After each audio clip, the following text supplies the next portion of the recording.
Hubo un momento donde Jesús, en medio de la barca, le da una advertencia a los discípulos para que ellos protegiesen eso que ellos estaban recibiendo de Él, que ellos pudieran proteger eso que ellos estaban creciendo y que ellos luego iban a ser parte de una expansión. Y Jesús le da una advertencia. Jesús le dice: yo quiero que ustedes cuiden esto, yo quiero que ustedes protejan eso que yo le estoy dando, eso de lo cual ustedes están siendo parte. Y cuando pensamos en la palabra proteger, automáticamente lo que pensamos es en barreras, en levantar muros. Yo tengo que proteger. Inmediatamente tú piensas en muros, tú levantas muros, tú piensas en puertas, piensas en cerrojos para que nadie pueda entrar y dañar lo que tú tienes. Eso muchas veces es lo que pensamos con proteger. Pero es curioso porque el Señor, cuando habla con ellos acerca de proteger su fe, de proteger lo que Él estaba haciendo con ellos, Él habla de una protección que te iba en dos direcciones. No solamente tenía que protegerse de lo que podía ser una amenaza de afuera hacia adentro, sino también una amenaza de adentro hacia afuera. Y hoy día es válido. Hoy día cuando vemos lo que estamos viviendo, nuestro contexto, es válido también pensar en proteger nuestra fe, no solamente de afuera hacia adentro, sino desde adentro hacia afuera. Y de los discípulos de Él, Marcos, de manera muy interesante, muy puntual, es quien registra esa parte. Y esto sucede después de un milagro. Para poder estar en contexto, Jesús había hecho un milagro, había hecho una multiplicación. Momento antes o día antes, había multiplicado panes y peces. Recuerde que hubo dos milagros de multiplicación de panes y peces. Hubo un milagro de 5,000 y hubo un milagro de 4,000, es decir, de alimentar a más de 4,000 hombres y mujeres y niños, y otro milagro de alimentar a más de 5,000 hombres, más mujeres y niños. Fueron dos milagros diferentes. Esto sucede después de haber hecho la multiplicación de los panes para alimentar a más de 5,000 hombres, más mujeres y niños, alrededor de 12,000 personas. Y dice el verso 14, en Marcos capítulo 8, habiendo olvidado de traer pan, y no tenía sino un pan consigo en la barca, y él les mandó diciendo, voy a repetir, habían olvidado de traer pan, y no tenía sino un pan consigo en la barca. Y él les mandó diciendo, mirad, guardaos de la levadura de los fariseos y de la levadura de Herodes. Y discutían entre sí, es decir, entre los discípulos, comenzaron ellos a discutir entre ellos mismos, ¿verdad? Diciendo, es porque no trajimos pan. Y entendiéndolo Jesús les dijo, ¿qué discutís? ¿Por qué no tenéis pan? ¿No entendéis ni comprendéis? ¿Aún tenéis endurecido vuestro corazón? Teniendo ojo no veis y teniendo oído no oís. ¿Y no recordáis? Cuando partí los 5 panes entre 5,000, ¿cuántas cestas llenas de pedazos recogisteis? Y ellos dijeron, 12. Y cuando los 7 panes entre 4,000, ¿cuántas canastas llenas de los pedazos recogisteis? Ellos dijeron, 7. Y él les dijo, ¿cómo aún no entendéis? En pocas palabras, cuando Jesús le llama a ellos la advertencia, o le llama la atención y le dice, cuídense de la levadura de los fariseos, cuídense de la levadura de Herodes, Jesús no estaba hablando de pan. Cuando Jesús le dice, óyeme, pero ¿cómo es posible que ustedes todavía no entiendan, no puedan comprender? Tienen ojos, no ven, tienen oídos, no oyen, no entienden lo que sucede. Mi tema aquí no es de provisión.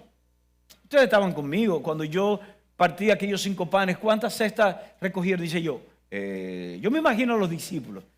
Eso dice, cuando habían solamente 5 panes y eran 5,000 personas, matemática simple. Si 5 panes dio para alimentar a 5,000, un pan no puede alimentar 12. Entonces Jesús dice, ¿cuánto? Dice yo, recogimos 12.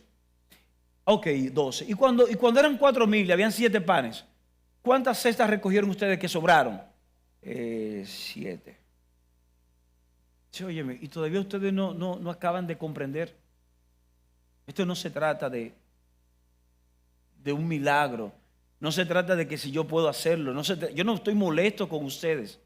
Cuando yo les digo que se cuiden, que protegen su fe de la levadura de los fariseos y de la levadura de Herodes, yo no estoy molesto. Y yo quiero que hoy, si salimos de aquí con algo, entender que Dios no está molesto contigo, pero Dios quiere que tú cuides tu fe. Dios no está molesto contigo, pero Dios quiere que tú protejas tu fe. Dios hoy te da una advertencia y es cuidar tu fe. Y lo primero que Jesús le está diciendo a los fariseos, aquí a los discípulos, es que dice, óyeme bien, yo quiero que ustedes cuiden la fe de la levadura de los fariseos.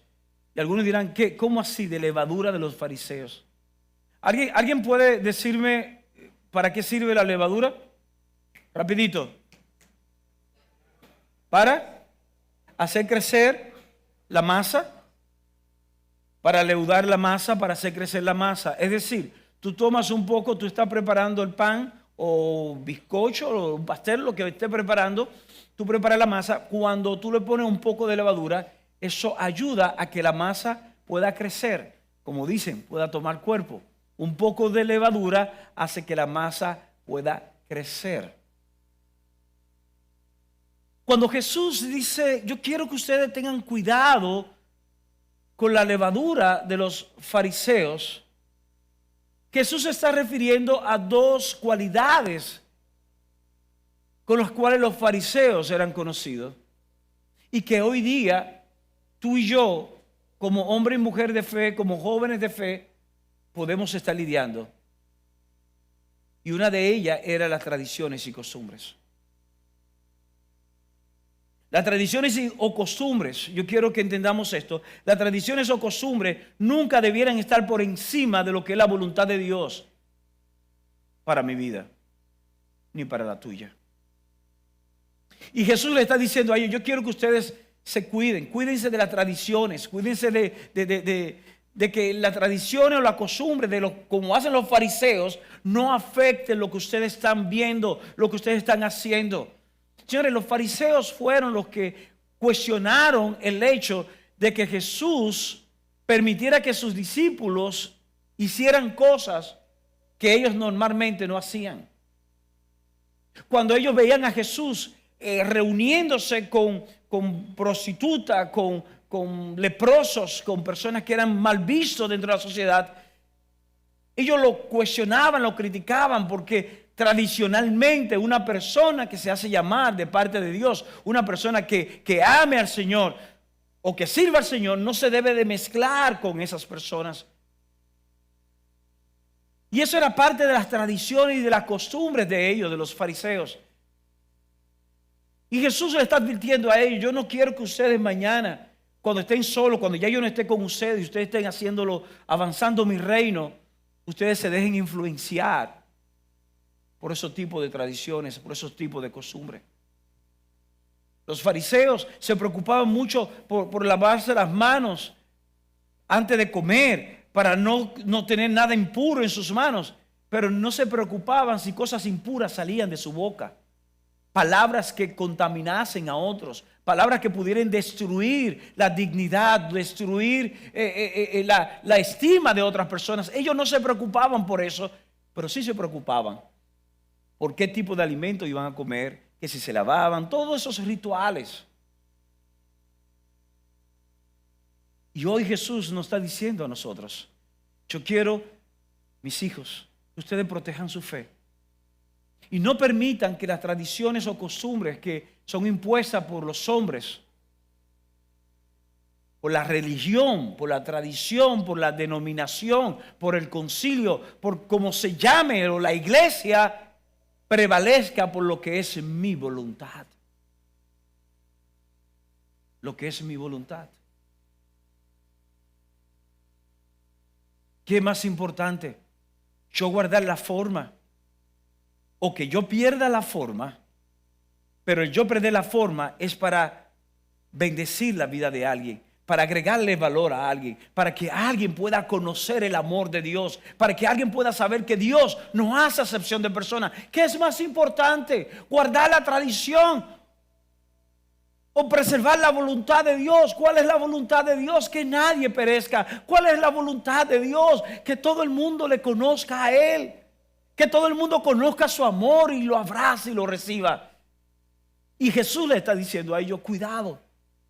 Semanas atrás, hace 2 semanas, recuerden que estamos estudiando todos los miércoles en este tiempo el libro de Gálatas o la carta a los Gálatas, y en una de hace 2 semanas tratamos el momento en que vimos la parte de Pedro, que Pedro en un momento determinado, cuando estaba con los gentiles, él compartía con ellos, pero que automáticamente venían judíos que lo conocían a él se apartaba de los gentiles porque tenía temor que los judíos que lo conocían a él lo criticaran por estar compartiendo con los gentiles.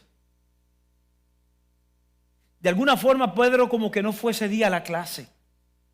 Y Pablo confronta a Pedro.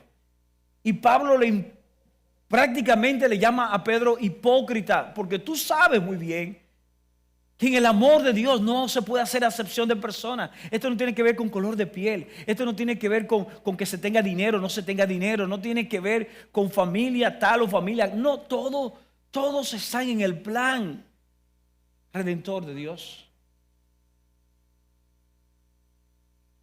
Las tradiciones nunca debieran de estar por encima de la voluntad de Dios para mi vida.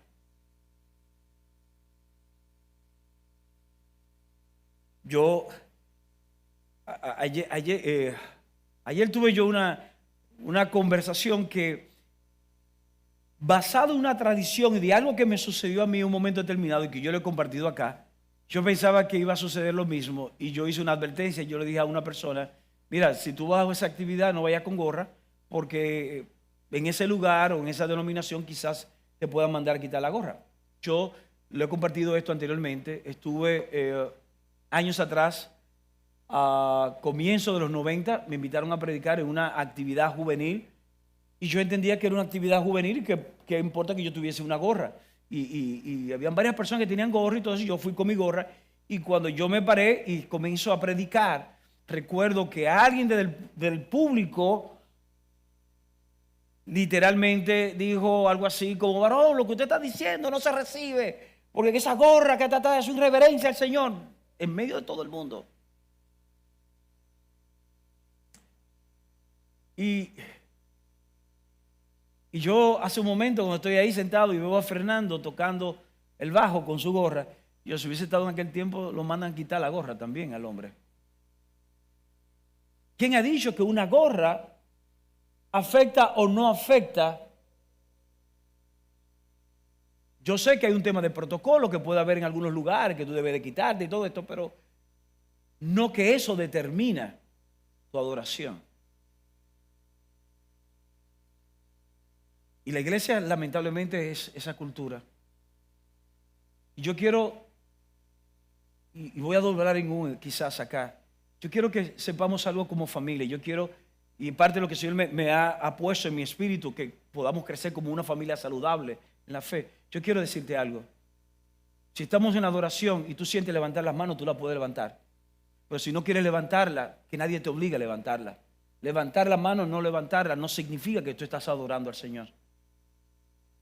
Estar de pie en medio de la alabanza y adoración, puedes estarlo libremente. Si te quieres quedar sentado, te puedes quedar sentado.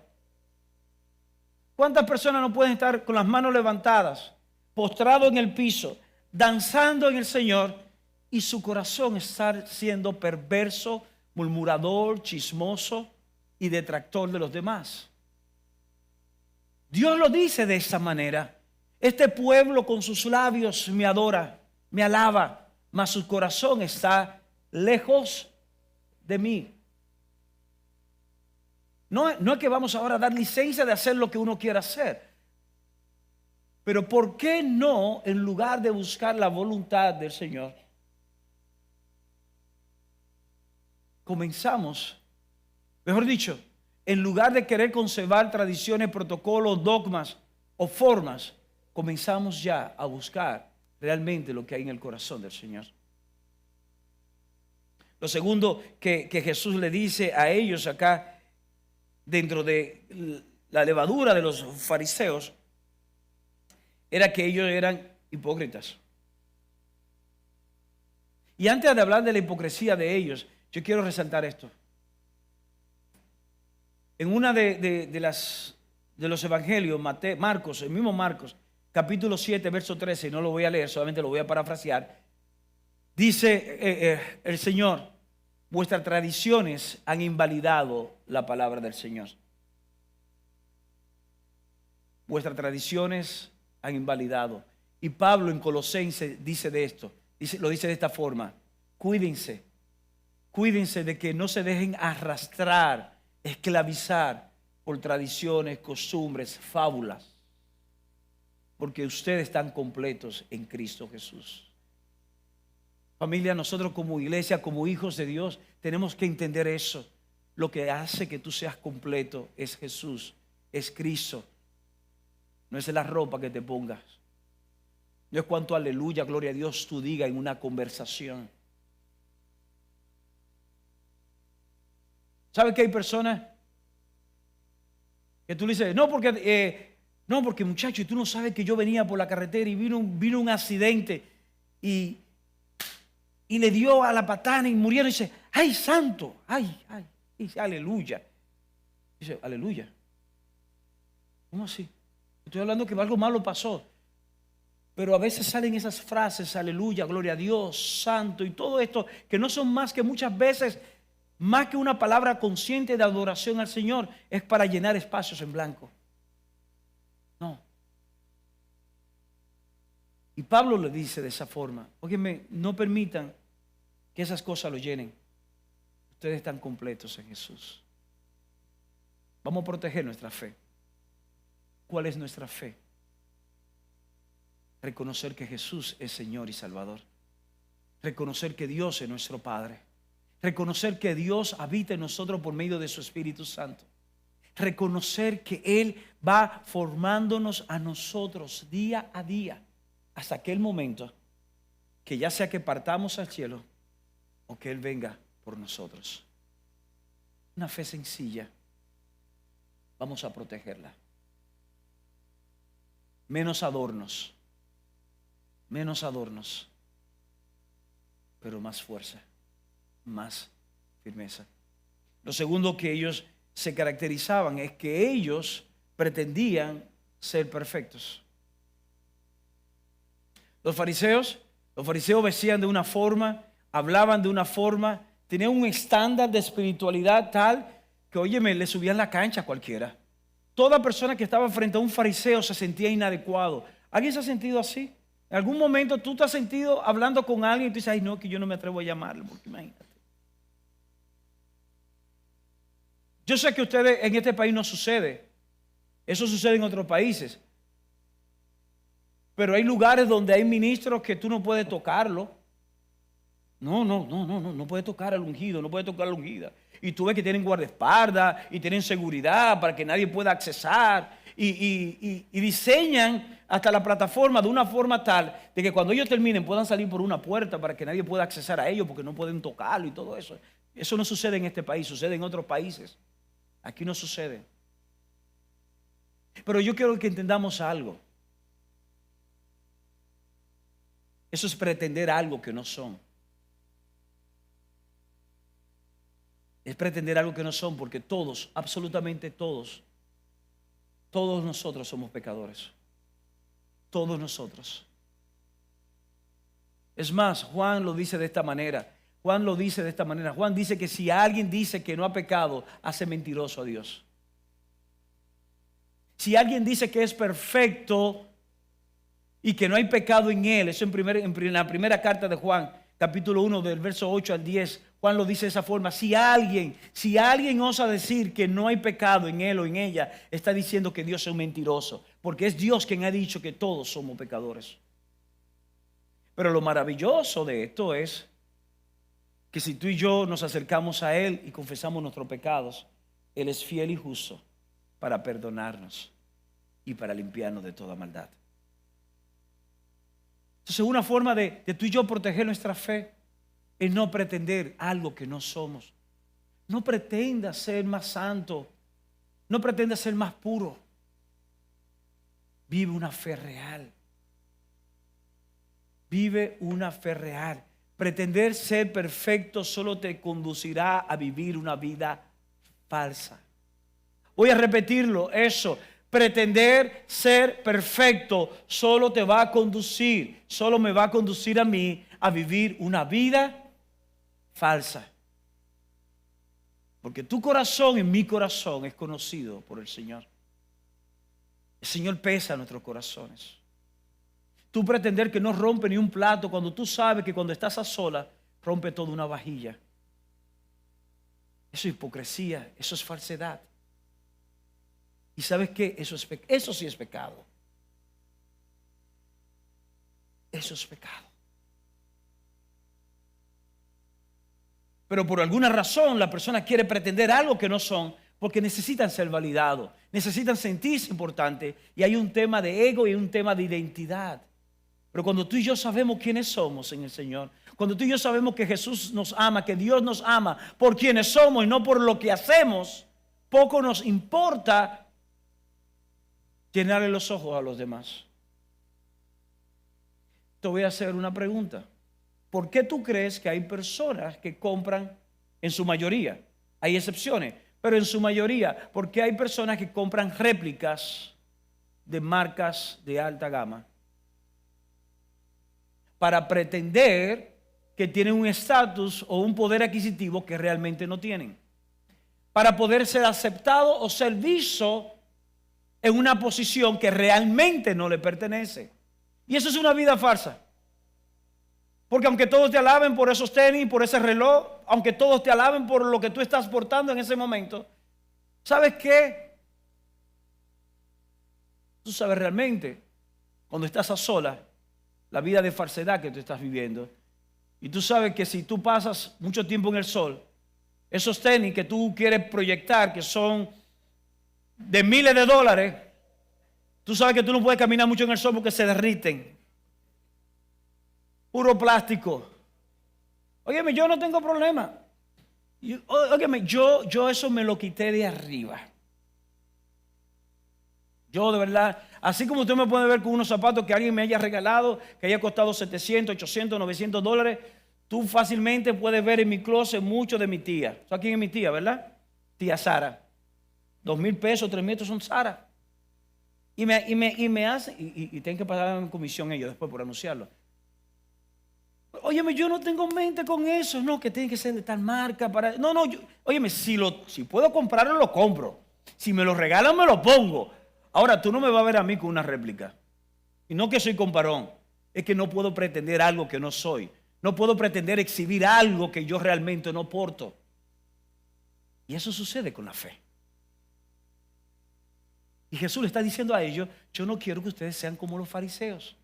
Que los fariseos pretendían tener comunión con Dios, pero realmente no la tenían. Los fariseos pretendían guardar la palabra del Señor, pero no amaban a las personas. No podemos pretender. Yo no puedo pararme aquí y decirte, hablarte del amor de Dios y yo no expresarte amor cuando esté ahí abajo. Yo no puedo, ¿verdad? No te puedo decir, voy a orar por ti. ¿Sabes lo que yo estoy haciendo incluso ahora mismo como una técnica? Porque me di cuenta que a veces caía en mentiras sin darme cuenta. Alguien me decía, pastor, yo quiero que usted ore por tal cosa. Y yo decía, sí, está bien, voy a orar. Y a veces se me olvidaba y no oraba.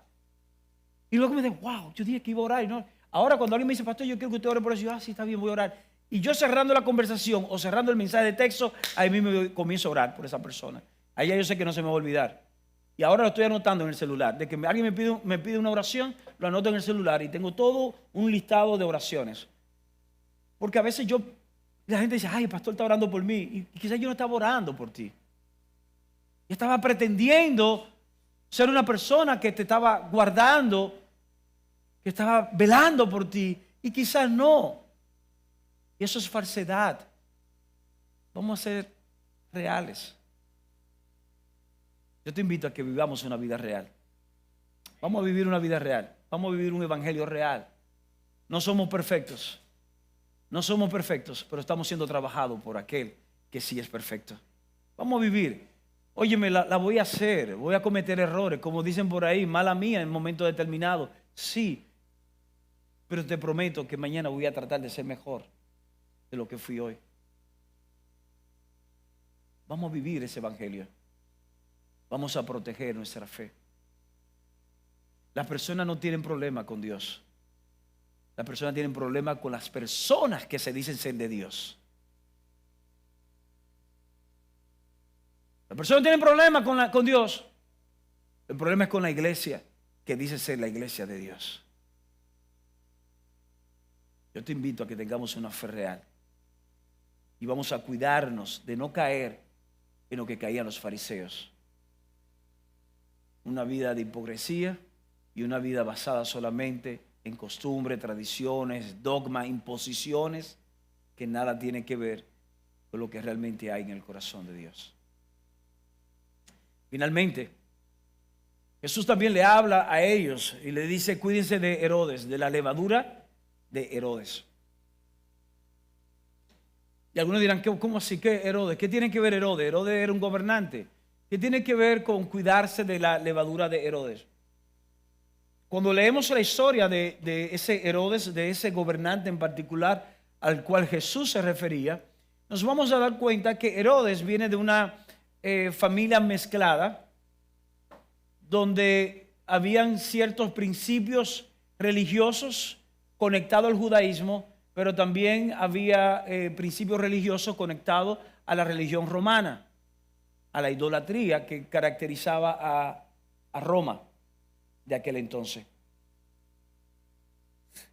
Cuando vemos la historia de Herodes, Herodes hacía cosas inadecuadas, pero compraba con poder, con autoridad o con dádivas el silencio o la complicidad de la religión de aquel entonces. Y eso iba filtrando, se iba infiltrando dentro de los mismos sistemas. Es más, si nos damos cuenta cómo se manejó el tema de Jesús cuando es tomado prisionero para ser luego sacrificado, el manejo que hubo entre los sacerdotes, Sanedrín, cómo toda la política que envolvió eso, no tenía que ver más que ser espiritual, fueron manejo político. ¿Y sabes qué? En pocas palabras, Jesús le está diciendo a los discípulos, yo quiero que ustedes se cuiden de la influencia del sistema del mundo. Porque la influencia del sistema del mundo nos puede restar significado y propósito como hijo de Dios. Voy a repetir esto. La influencia del sistema del mundo nos restaría a nosotros significado y propósito como hijo de Dios. ¿Cómo así? En la manera que tú y yo permitimos que tu fe y mi fe se manejen como se manejan las cosas, aquellos que no conocen del Señor. Nos relacionamos con las personas como se relacionan en el mundo. En el mundo, por ejemplo, tú te relacionas muchas veces, no por quién es la persona, sino por lo que la persona representa. Si esa persona me representa una puerta, una bendición, por ejemplo, tú entras a un lugar y te encuentras con alguien, te lo presentan.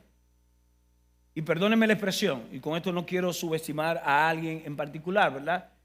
A un tipo de persona, sino una persona cualquiera. Una persona cualquiera, mucho gusto, fulano de tal, fulano, ¿qué tal y esto? ¿Qué tú haces? Yo hago tal cosa, todo bien. Mira, toma mi tarjeta o escanea mis datos. Tú lo haces por cortesía, tú lo recibes, pero para ti esa persona es un don nadie. ¿Qué tú haces con esa tarjeta? Vamos a ser sinceros. Normalmente la votamos. Si esa persona, ¿verdad? Como que era un don nadie, alguien que encontramos en un pasillo, que no, mucho gusto. Pero si tú estás ahí mismo y te presentan al director de esa organización, al director de esa institución, el tipo te dice, mucho gusto, mira, qué bueno que usted está aquí hoy visitando. Mire, esta es mi tarjeta. ¿Qué tú haces con esa tarjeta? Chacho, tú la guardas. Tú la guardas, inmediatamente tú lo bajas en tu lista de contacto y aunque tú no lo conozcas, no lo vuelvas a usar, pues tú lo enseñas dentro de tu contacto y todo eso. Porque esa persona te puede representar algo. Ese es el sistema del mundo. Donde tú valoras a la persona por lo que la persona representa. Donde tú haces concesiones basado a tu beneficio y no basado a los principios y valores que deben de gobernar tu vida.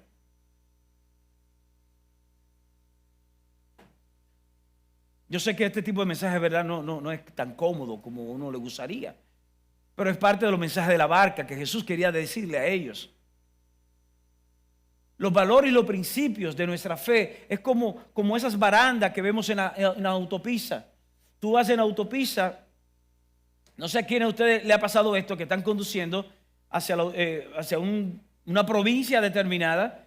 Y tú cuando estás conduciendo, tú te das cuenta que en ese muro o en esa baranda hay como un guayón, ¿verdad? Como una mancha negra, que eso indica que hubo un vehículo que perdió el control, quizás no chocó, pero rozó. Tú dices, wow, ese tipo por poco se la lleva. Es lo que tú piensas automáticamente, porque esa baranda, de alguna forma, esa cerca de alguna forma, impidió que esta persona que estaba conduciendo, que iba en la misma dirección que tú vas, que va al mismo destino, perdió el control, ya sea porque se durmió, ya sea porque estaba tomado, ya sea porque se ha distraído con el celular, conversando, por lo que sea, en algún momento pierde el control, se va a salir del camino y en lugar de cruzar al otro lado y tener un accidente desastroso, esa baranda lo que hace es que impide que se salga y que vuelva al carril.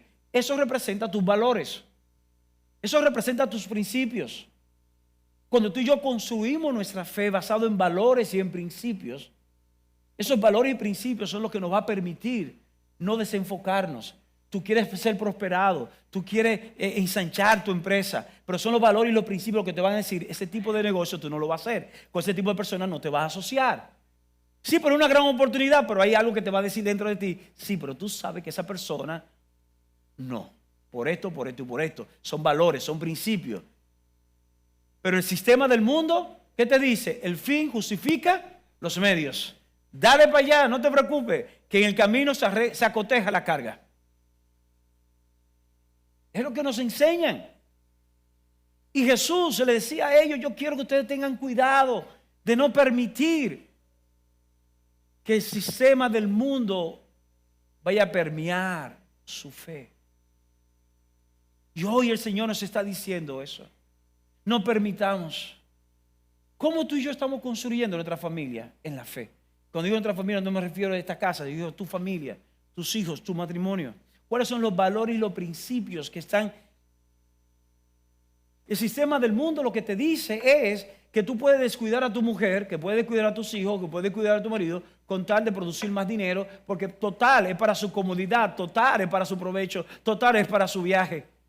Pero ¿de qué le sirve a esa mujer viajar contigo a lugares que ella no pensaba nunca que iba a viajar, cuando durante todo el viaje y durante el retorno también va a haber problemas porque ustedes se preocuparon en construir una fortuna para hacer viajes, pero no construir una relación para disfrutarlo?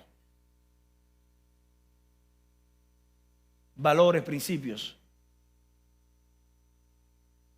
Jesús les dice a ellos, cuídense de la levadura de Herodes. Cuídense de que el sistema del mundo los arrope. Y hoy el Señor nos está diciendo eso. Vamos a cuidarnos. No estoy hablando de que no trabajemos, no estoy hablando de que no nos esforcemos, no estoy hablando de que hagamos negocios, que incluso podamos ir a lugares para hacer networking. Eso es válido. Es válido que tú seas intencional, que tú digas, yo voy a ir a esa actividad, me voy a registrar en eso, porque ahí yo puedo hacer networking. Eso no está mal. Eso significa que tú eres una persona intencional, pero no permita que eso sea lo que gobierne tu vida. Lo que debe gobernar tu vida es la fe en el Señor. Es tu relación con Dios.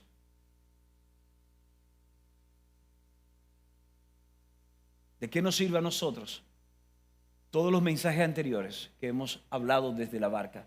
¿De qué nos sirve creer por lo imposible y caminar en un milagro? ¿De qué nos sirve a nosotros poder experimentar en un momento de turbulencia y poder estar quietos, como aquel mensaje que hablábamos de la paz de Dios que gobernaba los pensamientos y el corazón? ¿De qué nos sirve todo eso si nuestra fe no es pura?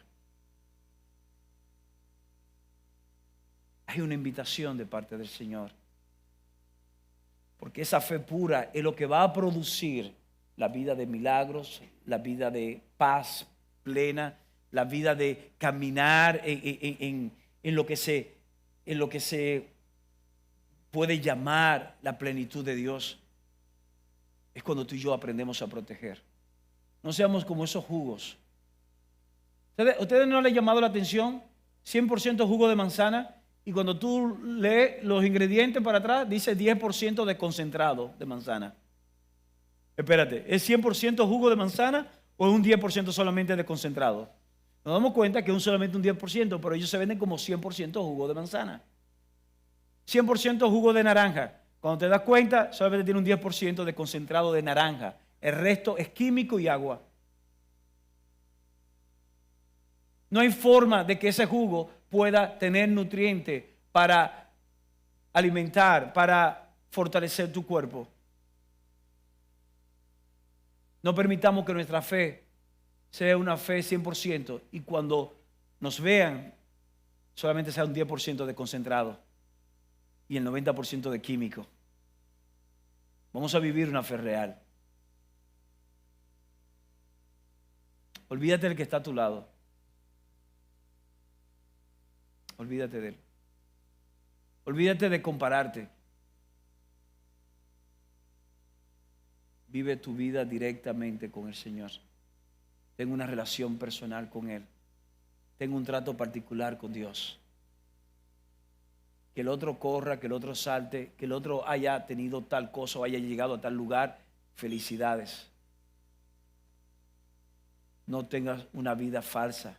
No pretendas lo que tú no eres. Eres quien eres y punto. Tu valor no está basado en lo que tuviste.